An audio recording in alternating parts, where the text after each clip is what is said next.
Boa noite a todos.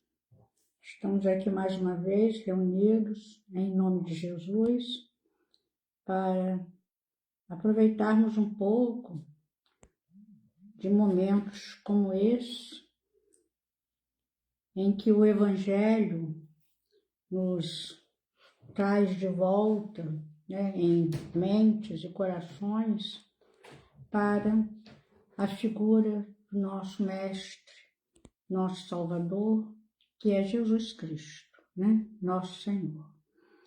Então, para começar, eu vou ler um trecho de Mateus, que são as bem-aventuranças. Um trecho das bem-aventuranças que vai de Mateus, capítulo 5, do primeiro versículo ao 12. Jesus, pois, vendo as multidões, subiu ao monte, e tendo ele se assentado, aproximaram-se os seus discípulos. E ele se pôs a ensiná-los, dizendo: Bem-aventurados os pobres de espírito, porque deles é o reino dos céus. Bem-aventurados os que choram, porque eles serão consolados. Bem-aventurados os mansos, porque eles herdarão a terra. Bem-aventurados os que têm fome e sede de justiça, porque eles serão fartos. Bem-aventurados os misericordiosos, porque eles alcançarão misericórdia. Bem-aventurados os limpos de coração, porque eles verão a Deus. Bem-aventurados os pacificadores, porque eles serão chamados filhos de Deus. Bem-aventurados os que são perseguidos por causa da justiça, porque deles é o reino dos céus. Bem-aventurados sois vós, quando vos injuriarem e perseguirem, e mentindo disserem todo mal contra vós por minha causa. Alegrai-vos e exultai, porque é grande o vosso galardão nos céus, porque assim perseguiram aos profetas que foram antes de vós. Vamos fazer a nossa prece inicial. Jesus, nosso Mestre, nosso Senhor, aqui estamos mais uma vez reunidos, Senhor, em Teu nome.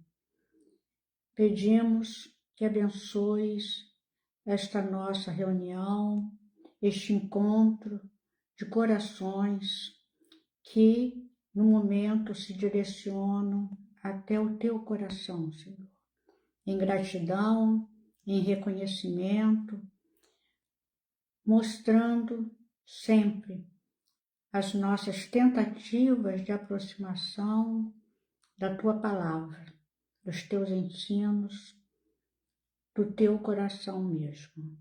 Então, que possamos manter esse clima nesta hora, para que os espíritos misericordiosos, benfeitores que Te assessoram, possam estar conosco, todos nós que estamos aqui, falando ou ouvindo, lendo, enfim, Senhor, todos nós que formamos esse grupo, que formamos essa corrente em Teu nome. Abençoa esta noite para que possamos cada dia mais nos aproximar da Tua palavra, do Teu coração, da Tua mensagem. Assim seja. Meus irmãos, eu li estas bem-aventuranças escritas por Mateus, porque também existe um trecho grande de Lucas, nas bem-aventuranças, mas eu preferi de Mateus e vou explicar por quê. Mas antes de explicar, vocês mesmos vão entender por que aqui no livro, nas pegadas do Mestre, de Vinícius, existe um capítulo intitulado Mestre e Salvador. Então a gente sabe que Jesus é o nosso Mestre, Sim, todo mundo sabe disso. Por que que ele é o nosso mestre? Porque ele nos ensinou e nos ensina. Cada vez que a gente lê um episódio narrando um discurso de Jesus, um sermão, um gesto, uma cura, enfim, qualquer coisa que Jesus tenha feito é fonte de ensinamento. Isso aí não tenhamos dúvida. Só que nem sempre nós entendemos.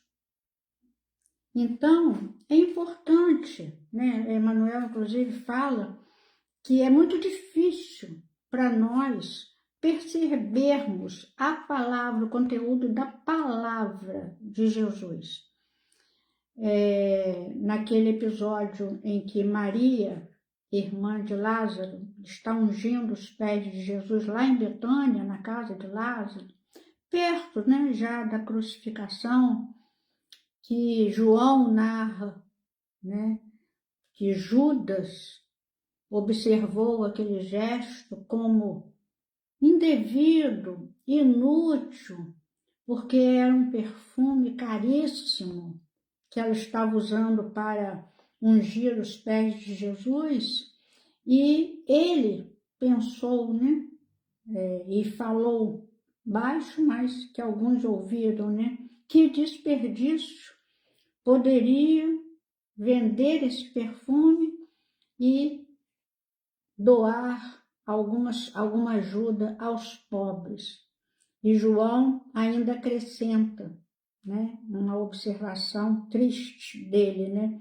Ele falou aquilo, ele, Judas, falou aquilo não porque ele pensasse nos pobres, mas porque ele era o responsável pela bolsa e tirava dela, né? Então, é um momento triste e já de preparação para a morte, porque aí Jesus, captando, né, o pensamento de Judas, fala: deixa que ela está me ungindo para a sepultura, porque os pobres sempre tendes convosco, mas a mim nunca me tendes. E aí existe assim aquela dúvida: como não temos Jesus sempre? Ele não disse que sempre estaria conosco, né? Estou convosco, né? E como ele fala isso sempre, vós nem sempre me tendes. Os pobres sempre os tendes convosco, mas a mim nem sempre me tendes. E Emmanuel faz a diferença desse ter com o deter. E fala que ter é realmente para sempre, mas o deter é momentâneo. Nós detemos as coisas materiais, mas nós temos o que nós já adquirimos espiritualmente, moralmente.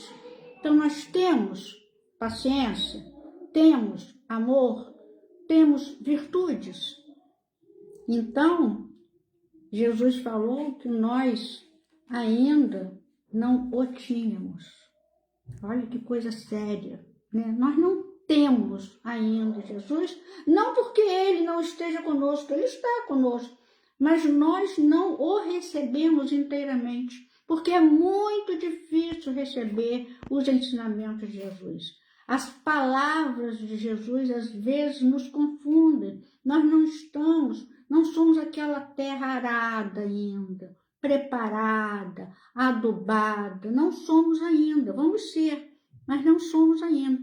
Então não temos Jesus, detemos por algum tempo, principalmente no tempo das dores, né? Mas por isso que Jesus falou: os pobres sempre os tendes convosco.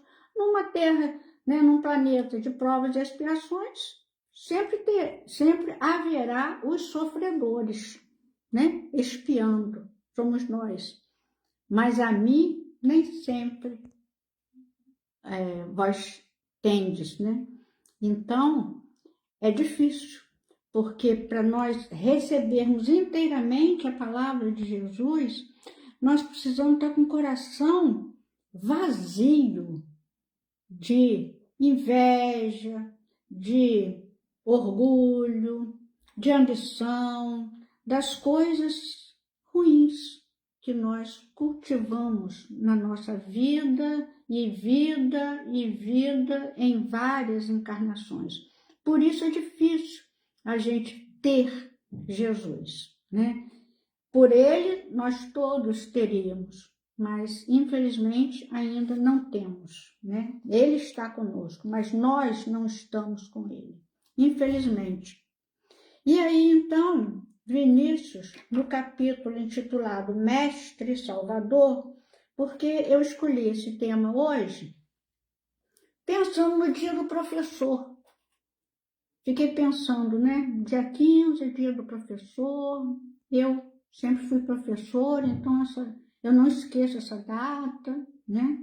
E fiquei também pensando no dia das crianças, mas preferi falar sobre o dia do professor, que na verdade quero falar sobre o mestre, aquele que é o mestre dos mestres, que é Jesus, né?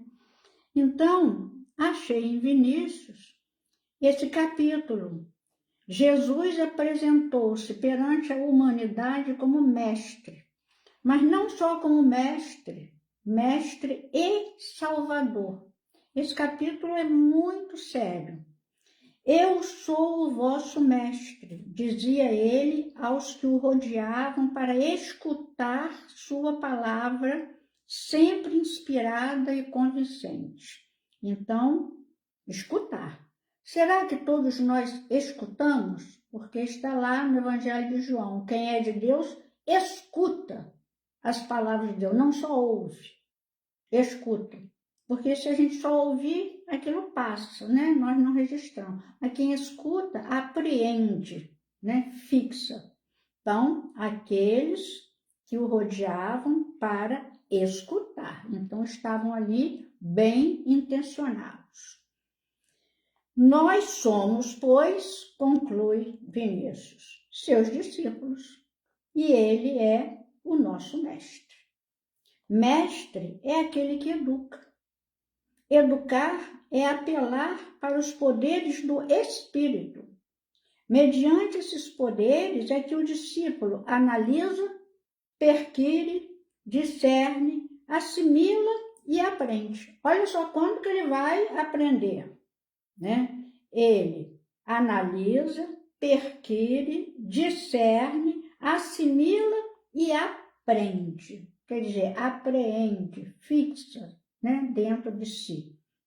O mestre desperta as faculdades que jazem dormentes e ignoradas no âmago do eu ainda inculto. Vinícius aqui não está falando do professor, está falando do mestre, né? A missão do mestre não consiste em introduzir conhecimentos na mente do discípulo. Se este não se dispuser a conquistá-los, jamais os possuirá. O que adianta? Vamos descer um pouquinho o nível, né, e falar não do mestre, mas do professor. O que adianta o professor estar na sala falando, e o aluno não está acolhendo, recolhendo aquilo que o professor está passando. Está pensando em outra coisa, está conversando com um colega, está no celular. Então, o mestre tem essa função, mas não só de introduzir conhecimento, porque se esse não se dispuser a conquistá-los, jamais os possuirá. Por isso, existe uma diferença entre os alunos numa só turma em relação a determinada aula de um professor. Alguns saem, puxa, que aula boa, eu não sabia que era assim, aprendi isso. Aí o outro fala assim, aprendeu o quê? Eu não aprendi nada, eu não entendi nada. Ué, por quê que ele não entendeu nada? Porque ele não estava prestando atenção. Ele não estava absorvendo, assimilando, que é o que Vinícius fala. Se este aqui não se dispuser a conquistá-los, jamais os possuirá. Há deveres para o mestre e há deveres para o discípulo. Cada um há de desempenhar a parte que lhe toca. Entre aquele que ensina e aquele que aprende, é preciso que exista uma relação, uma correspondência de esforços, sem o que não haverá ensinamento, nem haverá aprendizagem. Então, o professor se esforça? Sim. Prepara a sua aula, pesquisa, ilustra, vem com uma história para ilustrar, mas o aluno não está prestando atenção. Então, ele não vai aprender aquela lição preparada para ele, não vai aprender. Quanto mais íntima a comunhão entre o mestre e o discípulo, melhor êxito advirá para quem ensina e para quem aprende. Olha só, a íntima comunhão. Se não houver uma empatia, se não houver uma comunhão de ideais, de sentimentos, não vai haver o aprendizado necessário, o aprendizado ideal. Então, se houver, o êxito advirá para quem ensina e para quem aprende. Todo mundo já foi aluno, nem todos foram professores. Eu já fui aluna, já fui professora. Então, eu tenho experiência dos dois lados, né? E é verdade mesmo, né? Se você ensina, mas nem todos aprendem, porque nem todos querem aprender, nem todos gostam daquela matéria, ainda tem isso. Nem todos simpatizam com aquele professor. Aí transferem o sentimento, a antipatia que nutrem pelo professor para a disciplina. E aí é uma barreira que realmente fica difícil. Porque o professor se veste mal, ou porque o professor se veste bem, porque o professor fala baixo, ou porque o outro fala alto, enfim. Sempre tem alguma característica do professor, porque ele é um ser humano, ele tem virtudes e defeitos, né? Que o aluno não gosta, né? Então, com essa característica, ele rejeita no professor. E aí ele fica analisando o professor nesse lado, perde, né, o conteúdo. O mestre não fornece instrução. Olha a diferença de mestre para instrutor. O mestre não fornece instrução, mostra como é ela obtida. Então, vocês vão para casa, vão procurar, vão fazer o exercício, vão pesquisar, assim vocês vão obter. Ao discípulo, cumpre empregar o processo mediante o qual adquirirá instrução. O mestre dirige, orienta as forças do discípulo, colocando-o em condições de agir por si mesmo na conquista do saber. Então, ele indica os livros para pesquisar, indica a biblioteca, mas é o aluno que vai pesquisar, que vai complementar aquele aprendizado. Para que a comunhão entre o mestre e o discípulo seja um fato, é absolutamente indispensável o concurso, a cooperação de ambos. Não adianta também o professor chegar em sala, fazer a chamada, sentar e mandar os alunos lerem. Também não vai haver essa aquisição de conhecimento. Os dois têm que trabalhar, né, com o mesmo objetivo. O termo comunhão significa mesmo correspondência íntima entre dois ou mais indivíduos identificados num determinado propósito. Se o mestre irradia para o discípulo e o discípulo não irradia para o mestre, deixa de haver correspondência entre eles e o discípulo nenhum aproveitamento tirará das lições recebidas. Todo mundo que ouviu Jesus gostou? Todo mundo que estava ali, aquela multidão, como Emmanuel fala, que a multidão que seguia Jesus era de discípulos, de conterrâneos, de beneficiários, sim, de necessitados, mas também de pessoas que não estavam fazendo nada, outros, né, de vadios, outros curiosos, outros interessados em prejudicá-lo, espionando. Então, a multidão que seguia Jesus era uma multidão super heterogênea. Então, todos aqueles realmente ouviam o que Jesus falava? Todos aqueles entendiam o que Jesus fazia? Não. Não entendiam, porque também não estavam querendo entender, não estavam querendo aprender nem receber o benefício da palavra do Cristo, né? Então, ele fala, Jesus veio trazer-nos a verdade. E Jesus já tinha falado isso, né? Eu sou o caminho, a verdade e a vida. Fez tudo quanto lhe competia fazer para o cabal desempenho dessa missão que o Pai lhe confiara. Não poupou esforços, foi até o sacrifício. Resta, portanto, que o homem, o discípulo, faça a sua parte para entrar na posse da verdade. Essa luz que ilumina a mente, consolida o caráter e aperfeiçoa os sentimentos. Aqueles que já satisfizeram tal condição, vêm bebendo a água viva, vêm apanhando dia por dia partículas de verdade, centelhas de luz, que também a gente não apanha, não apreende a verdade inteira de Jesus assim, numa encarnação, de uma hora para outra, porque é muito grande, é a verdade, não é uma verdade, é a verdade. Os que deixaram de preencher a condição permanecem nas trevas, na ignorância. E nas trevas e na ignorância permanecerão até que batam, peçam e procurem. Batei e abre-se-vos-á.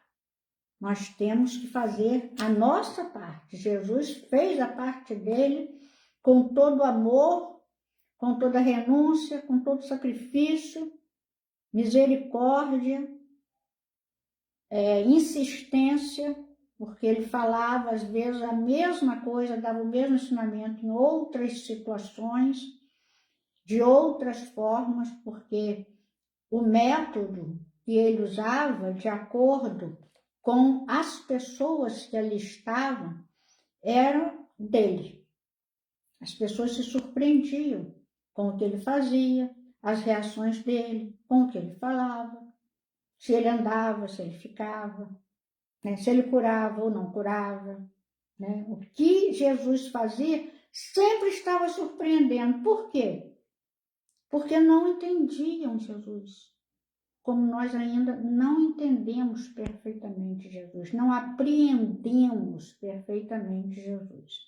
E aí, para justificar, né, essa leitura inicial do Sermão do Monte, eu trouxe do Boa Nova, de Humberto de Campos, o capítulo 11, que foi, assim, um método, o Sermão do Monte, foi um método não só consolador.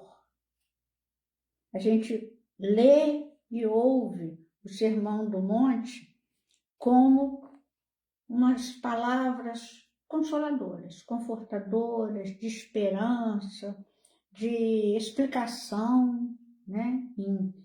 Tendo em vista a vida eterna, as boas consequências dos nossos atos, dos nossos sentimentos. Tá certo, mas não é só. Então, Humberto de Campos é muito interessante, né? Todos os livros de Humberto de Campos são muito interessantes, porque, como dizia nossa irmã, dona Suzana Mouzinho, ela falava que Humberto de Campos tinha os arquivos da espiritualidade. E realmente ele traz coisas, né, nos seus livros, em geral, que se não lêssemos, estaríamos desconhecendo. Então, esse capítulo, o Sermão do Monte, é muito interessante porque foi um método que Jesus usou como mestre, para ensinar alguma coisa a alguém. Esse alguém era Levi Mateus. Olha só, ele já era discípulo de Jesus, hein? Ele já era discípulo, já estava sendo um apóstolo. Mas olhem só, difundidas as primeiras claridades da Boa Nova, todos os enfermos e derrotados da sorte, habitantes de Corazim, Magdala, Betsaida, Dalmanuta e outras aldeias importantes do lago, enchiam as ruas de Cafarnaum em turbas ansiosas. Os discípulos eram os mais visados pela multidão, por motivo do permanente contato em que viviam com o seu mestre. Então, é lógico, né? Às vezes eles não conseguiam chegar perto de Jesus, procuravam os discípulos, porque achavam que eles sabiam tanto quanto, né? De vez em quando, Filipe era assaltado em caminho por uma onda de doentes. Pedro tinha a casa rodeada de criaturas desalentadas e tristes. Todos queriam o auxílio de Jesus, o benefício imediato de sua poderosa virtude. Aos primeiros dias do apostolado, quer dizer, no início, Jesus estava começando ainda, um pequeno grupo de infelizes procurou Levi na sua confortável residência. Vale lembrar que Levi, Mateus, era primo de Jesus, né? Publicano, coletor de impostos, então ele era um servidor público, ganhava bem, tinha uma casa maravilhosa, era rico. Não tanto quanto Zaqueu, que era o chefe dos publicanos, mas Levi era publicano também. Então, esse grupo de infelizes procurou Levi na sua confortável residência. Desejavam explicações sobre o evangelho do reino, de modo a trabalharem com mais acerto na observância dos ensinamentos do Cristo. O coletor da cidade manifestou certa estranheza. Afinal, disse ele aos infortunados que o procuravam, o novo reino congregará todos os corações sinceros e de boa vontade, que desejam irmanar-se como filhos de Deus. Mas que podeis fazer na situação em que vos encontrais? E dirigindo-se a 3 deles, seus conhecidos pessoais, falou convicto. Que poderás realizar, Lisandro? Aleijado como és? E tu, Áquila, não foste abandonado pela própria família sob o peso de sérias acusações? E tu, Pafos, acaso edificarias alguma coisa com as tuas atuais aflições? Os interpelados entreolharam-se cabisbaixos, humilhados. Somente então chegavam a reconhecer as suas penosas deficiências. A palavra rude de Levi os despertara. Tomara-os uma dor sem limites. Jesus dissera nas suas pregações carinhosas que o seu amor viera buscar todos os que se encontrassem em tristeza e angústias do coração. Quando o mestre chegara, haviam experimentado a restauração de todas as energias. Jubilosos guardavam as suas promessas relativamente ao Pai justo e bom, que amava os filhos mais infelizes, renovando nos corações as esperanças mais puras. Achavam-se exaustos, mas a lição de Jesus lhes trouxera novo consolo às almas desamparadas de qualquer conforto material. Queriam ser de Deus, vibrar com a exaltação das promessas do Cristo. Porém, a palavra de Levi novamente os arrojara à condição desditosa. O grupo de pobres e infortunados retirou-se em desalento. No entanto, o mestre pregaria no monte aquela tarde e, quem sabe, ministraria os ensinos de que necessitavam. Por isso eu li Sermão do Monte, porque é exatamente, e foi Mateus que registrou esse Sermão do Monte, nós vamos ver. Decorridos alguns instantes, Jesus, em companhia de André, deu entrada na casa de Levi, onde se puseram os 3 em animada palestra.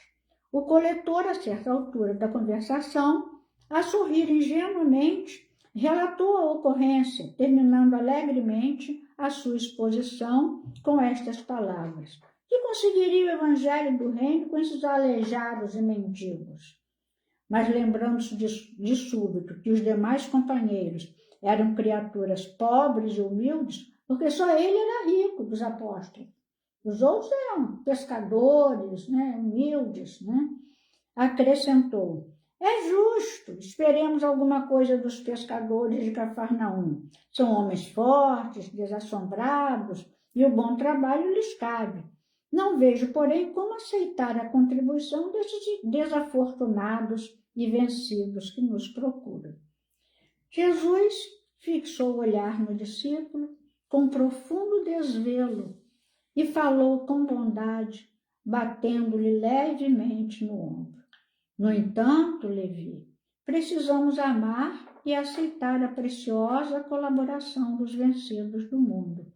Se o Evangelho é a boa nova, como não há de ser a mensagem divina para eles, tristes, deserdados, na imensa família humana?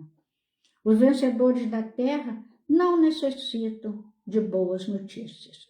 Aí, mais lá na frente, Levi sentia-se comovido e, aproveitando a pequena pausa que se fizera, exclamou, algo desapontado: Senhor, minhas observações partiram tão só do meu intenso desejo de apressar a supremacia do Evangelho entre os que governam no mundo. Quem governa no mundo é Deus, afirmou o mestre convictamente, e o amor não age com inquietação. E aí, mais adiante, nós vamos ver que foi passando o tempo, a tarde foi chegando, né? Até que a esponja do tempo absorva as imperfeições terrestres, através dos séculos de experiência necessária, os triunfadores do mundo são pobres seres. Os triunfadores do mundo são pobres seres que caminham por entre tenebrosos abismos.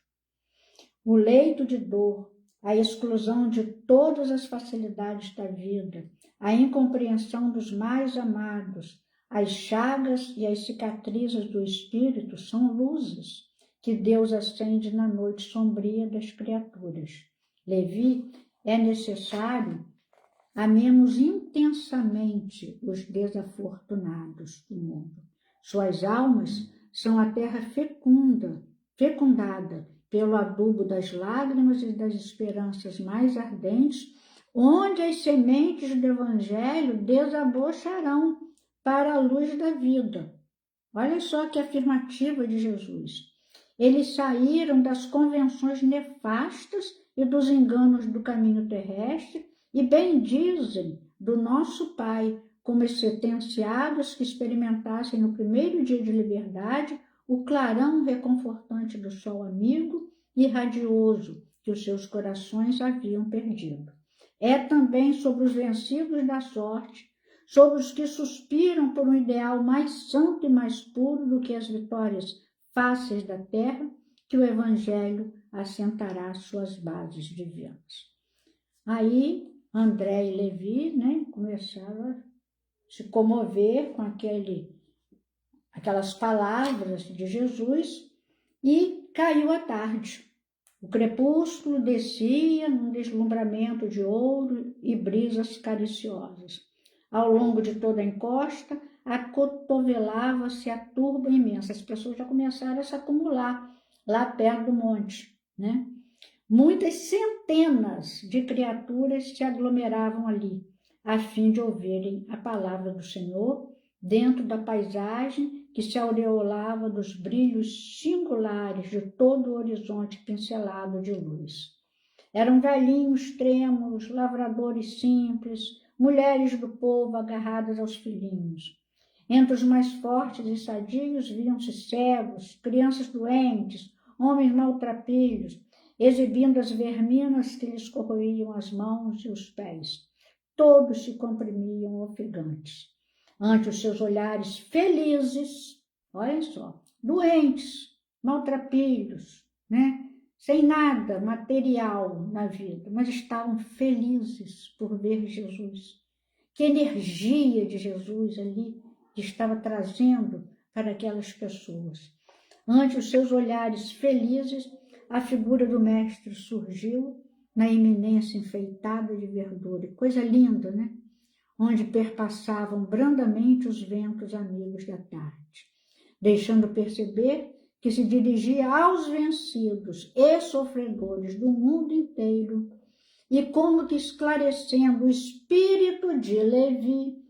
Olhem só a aula que Jesus deu, além do consolo para todos os necessitados, moral e materialmente falando, ele estava respondendo a Levi. Olhem que aula, né?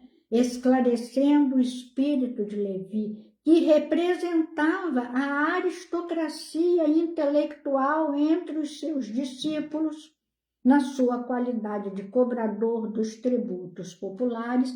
Então, ele era o mais, né, bem posicionado, o rico, era o diferente da turma de apóstolos, que eram pobres pescadores, né? Então, como que esclarecendo o espírito de Levi, que representava a aristocracia intelectual entre os seus discípulos, na sua qualidade de cobrador dos tributos populares, Jesus, pela primeira vez, porque houve outro Sermão do Monte, né? Pregou as bem-aventuranças celestiais. Sua voz caía como bálsamo eterno sobre os corações desditosos. Bem-aventurados os pobres, os aflitos, bem-aventurados os sedentos de justiça, bem-aventurados os pacíficos e simples de coração.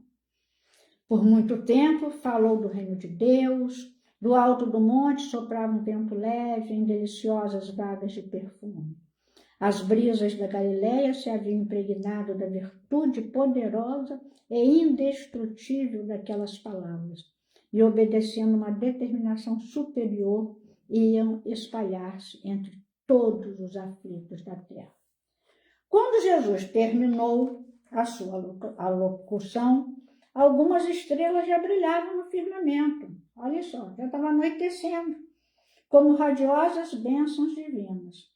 Muitas mães sofredoras e oprimidos, com suave fulgor nos olhos, lhe trouxeram os filhinhos para que ele os abençoasse.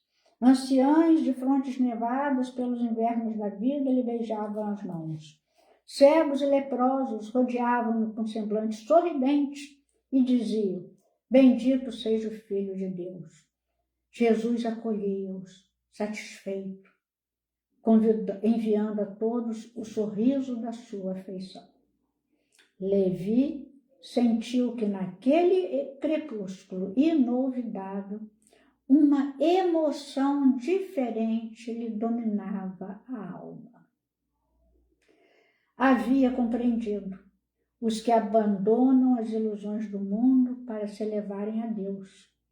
Observando as filas dos humildes populares que se retiravam, tomados de imenso conforto, o discípulo percebeu que os pobres amigos que o visitaram à tarde, os três, né, desciam o monte abraçados, como expressão de grande ventura, como se os animasse um júbilo sem limite. O coletor de Cafarnaum aproximou-se e os saudou transbordante de alegria, compreendendo que o ensino do Mestre, em toda a sua luz, abrangia o porvir infinito do mundo. Grande esperança e indefinível paz lhe haviam penetrado no âmago do ser. No dia imediato, o ex-publicano abriu suas portas a todos os convívios daquele crepúsculo. Gente, eram centenas, como o irmão Humberto Campos está narrando. Ele abriu as portas para todos daquele crepúsculo memorável. Jesus participou da festa, partiu o pão e se alegrou com eles. E quando Levi abraçou o aleijado Lisandro, com a sinceridade de sua alma fiel, o mestre, eu estou até emocionada, vocês me desculpem, o contemplou enternecido e disse: Levi, meu coração se rejubila hoje contigo, porque são também bem-aventurados todos os que ouvem e compreendem a palavra de Deus. Esse é o Mestre Jesus que ensinou a Levi, né, dessa forma, juntando o consolo e o ensino. Esse é o Mestre Jesus. Então, nós precisamos realmente buscar, né, entender a figura de Jesus, que não é fácil para nós, porque Jesus não é da terra, né? Jesus é dos páramos celestiais, é o Filho enviado de Deus, né? O Filho unigênito enviado de Deus, mas é aquele que veio para nos ensinar, é o nosso mestre. Então, por que nós fugimos dessas aulas? Né? Porque nós, por enquanto, com as nossas atitudes, nós estamos fugindo das aulas, como ele termina aqui, né? Bem-aventurados não só os miseráveis, os famintos, os aleijados, os leprosos, mas também aqueles que ouvem e compreendem a palavra de Deus. Nós estamos cansados de ouvir a palavra de Deus. Há quantos séculos? Há quantos séculos nós estamos reencarnando, ouvindo a palavra de Deus? A palavra de Deus se espalha pelo mundo. Cristãos existem vários tipos de cristãos, protestantes, católicos. Nós já fomos a todos esses aspectos do cristianismo, mas todos esses falam de Jesus. Todos esses trazem o Novo Testamento. Nós estamos ouvindo, mas não estamos compreendendo. Porque ouvimos, achamos bonito, às vezes até nos emocionamos, mas fica nisso. Não fazemos. Né? Por quê? Porque nosso coração ainda não está vazio o suficiente para receber a palavra de Deus. Precisamos esvaziar o nosso coração do egoísmo, do preconceito, do orgulho, porque Levi inicialmente demonstrou um certo orgulho, um preconceito, né? Então nós precisamos esvaziar para dar lugar à palavra de Jesus, que é a palavra de Deus. E quem é de Deus, escuta as palavras de Deus. Então, aqueles pecados todos que nós conhecemos, a inveja, a maldade, a preguiça, né, a ironia, tudo isso tem que ser jogado fora. É difícil? É, mas não é impossível. Vamos aos poucos, né? Jogando fora um pouco da inveja, um pouco da ambição material, da vaidade, do orgulho, né? Da antipatia, do exclusivismo, né? Não falo com qualquer um, tipo essas frases, né? Vamos ser mais simpáticos e empáticos para que possamos fazer esse processo de esvaziamento do mal que ainda existe dentro de nós, para darmos lugar à palavra de Deus trazida por Jesus. E aí, continuando aquele capítulo que eu estava lendo, porque eu não li todo, justamente para mostrar que Jesus não é só o nosso mestre, porque o título que Vinícius dá a este capítulo é Mestre e Salvador. Jesus não é só nosso mestre, que já seria tudo, né? Mas ainda é o nosso Salvador. Então, na parte final deste capítulo, Vinícius fala: Jesus veio trazer-nos a redenção. É por isso nosso Salvador. Mas só redime aqueles que amam a liberdade e se esforçam por alcançá-la. os que se comprazem na servidão das paixões e dos vícios não têm em Jesus um Salvador. Não tem lugar para Jesus entrar, né? Continuarão vis, escravos, até que compreendam a situação ignominiosa em que se encontram e almejem conquistar a liberdade.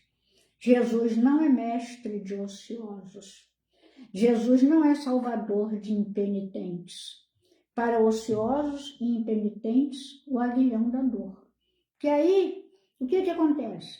Somos teimosos, né? E aí a gente vem de novo num planeta de provas e expiações. Porque é o aguilhão da dor que vai acender a nossa luz. Porque a gente não quer ir para o bem, né? Então, vai pela dor, né? A redenção, como a educação, é obra em que o interessado tem de agir, tem de lutar, desempenhando a sua parte própria, sem o que não haverá para ele mestre nem salvador. Nem Jesus será o mestre, muito menos o salvador, para esse que não quer lutar por si mesmo, não é lutar pelos outros, não. Primeiro nós temos que lutar por nós. Como que nós vamos dar o exemplo? Como que nós vamos colaborar? Como que nós vamos doar se nós não temos? Então nós temos que lutar, desempenhando a nossa parte.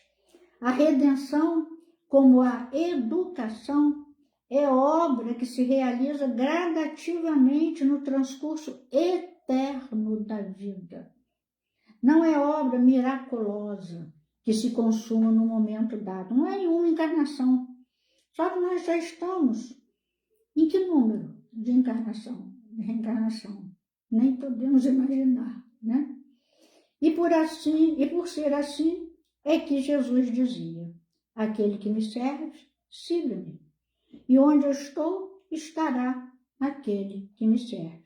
Seguir, eis a ordem, sempre avante. Eis o lema do estandarte desfraldado pelo Mestre e Salvador do mundo. Então, meus irmãos, eu vou ler só o finalzinho de um texto de Emmanuel, intitulado Humildade do Coração, porque essa ordem aqui, nesse final que Vinícius coloca, assim, né, nos incentivando a agir, né, seguir, eis a ordem. Então, aquele que me serve, siga-me. Quem quiser vir após mim, né? Quem quiser. Jesus não está obrigando, mas nós temos, se queremos seguir Jesus, né? Apanhar a nossa cruz e irmos atrás dele, né? Apanha a sua cruz e siga-me, né? Não vamos, porque às vezes a gente segue assim meio lembrando Simão Cirineu, né? Que foi constrangido, né? A apanhar a cruz de Jesus ali, ajudando. Mas ele foi beneficiado. Depois que ele foi constrangido, ele sentiu, né? Que ele teve um sentimento bom em relação a Jesus. E Jesus, percebendo isso, agradeceu como? Curando a sua filhinha. Ele foi constrangido porque ele tinha que ir para casa.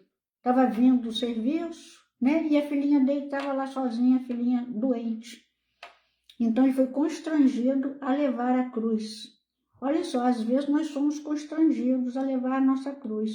E temos que, mesmo constrangidos, como Simão de Cirene foi, nós temos que começar a emitir um bom sentimento em direção a Jesus. Porque ao emitir um bom sentimento, a compreensão daquela cruz, a disponibilidade então surgida, nós vamos ser recompensados, porque Jesus vai nos beneficiar. Não foi com interesse que ele fez isso. Ele nem podia imaginar que ao chegar a casa ele veria sua filha curada, né? Mas, às vezes, nós somos constrangidos pela dor para seguir Jesus. E bom que sejamos constrangidos, mas sem revolta. Sem revolta. Vamos carregar a nossa cruz, né? Que aparentemente aquela cruz era de Jesus, que ele carregou. Mas, na verdade, ele carregou a sua própria cruz e curou, né, a sua filhinha. E aí, perdi aqui a indicação. Na página, esse aqui é o Evangelho por Emmanuel, Evangelho por Emmanuel, volume de Mateus.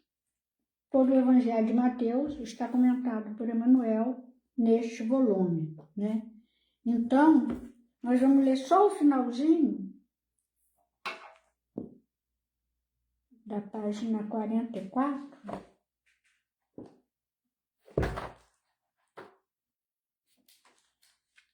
Humildade do coração, em que Emmanuel comenta: bem-aventurados os pobres de espírito. Sejamos simples e espontâneos na senda em que a atualidade nos situa.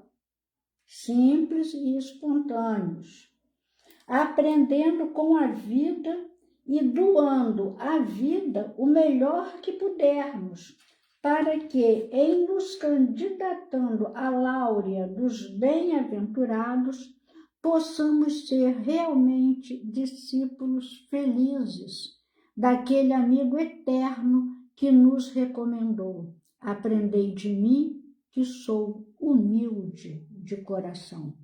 Não foi isso que Simão de Cirene fez? Sejamos simples e espontâneos. Ele não foi espontâneo, foi simples, né? Mas aprendendo com a vida e doando à vida o melhor que pudermos. Ele deu o melhor que ele podia ali naquele momento, porque também já estava cansado. Então ele fez isso com esforço físico. Mas na hora em que ele começou, né, a pôr em prática o seu esforço físico, ao qual foi constrangido, ele, com certeza, né, começou a perceber a energia de Jesus, né? E aí tornou-se um discípulo feliz daquele amigo eterno que nos recomendou: aprendei de mim, que sou humilde de coração. Nós não sabemos, eu pelo menos não sei, né, o que aconteceu com Simão depois, né? Eu sei o que aconteceu com a filha dele, que está narrado, mas não sei, mas com certeza ele se tornou um discípulo de Jesus, porque ele só podia associar essa cura dela ao fato de ter carregado a cruz do Mestre, né? Então, que possamos ter olhos de ver as situações que às vezes nos constrangem, que parecem de primeira mão assim, né, algo doloroso, forçado, difícil, né? Mas que é esse ponto o nosso ponto de mutação, né? É esse o nosso ponto em que nós vamos mudar o nosso olhar para o Cristo, né? E aí, mudando o olhar, mudamos o coração. Então, que possamos agradecer sempre a presença de Jesus em nossa vida, porque Ele sempre está conosco. Nós é que nem sempre estamos com Ele, né? Vamos tentar estar sempre com Ele, né? O que faria Jesus em nossos passos? Vamos ter essa pergunta sempre em nossa mente, né? Nessa hora, o que Jesus faria? E aí a gente começa a se aproximar dele e ter boas resoluções e boas opções na vida, né? Agradecemos por tudo e que ele nos abençoe. Uma boa noite, um bom domingo para todos.